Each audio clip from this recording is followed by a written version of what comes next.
Patuloy tayo sa Indian makeup. Kasi dati nag-upload ako, di ba? Yung kay Lainey Arcado, na naggawa sila ng Asoka Trending Indian Bridal Makeup Transformation. So, di ba sobrang ganda na nung kay Lenny. Gumamit siya ng mga light color, light na kulay ng damit. Yung mga alas niya is kulay silver. Kaso, ang dami ng basher, ang dami nagre-reklamo na kasi hindi raw ganun ang kulay ng isang Asoka Trend. So, itong sina Lenny at Haji, naggawa sila ng second video para maibigay lahat ng gusto ng mga basher ng mas dark na kulay, mas dark sa mukha, yung makeup. So guys, sabihin ko sa inyo, super ganda. And kaka-upload lang niya, nakakaisang oras pa lang, meron ng 3.5 million views.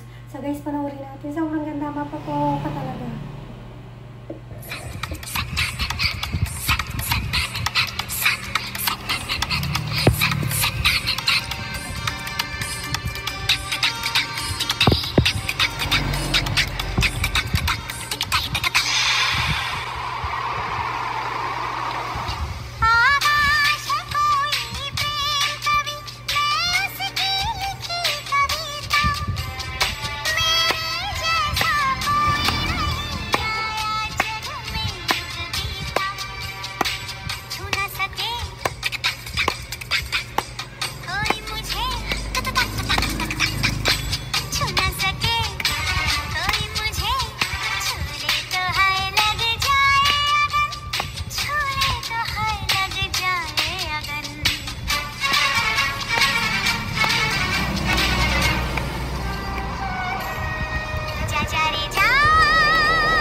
Super galing niya, diba? Ayan na, binigay na niya lahat ng request ng mga fans niya, ng mga idol niya, ng mga idol sa kanya. Ayan, binigay niya mas dark ang makeup, yung damit, is kakulay na talaga ng kanila, ng mga katulad ng mga gumawa ng ganyang trend. So, ayan, super perfect, Lainey. Thank you, congrats sa iyo, congrats.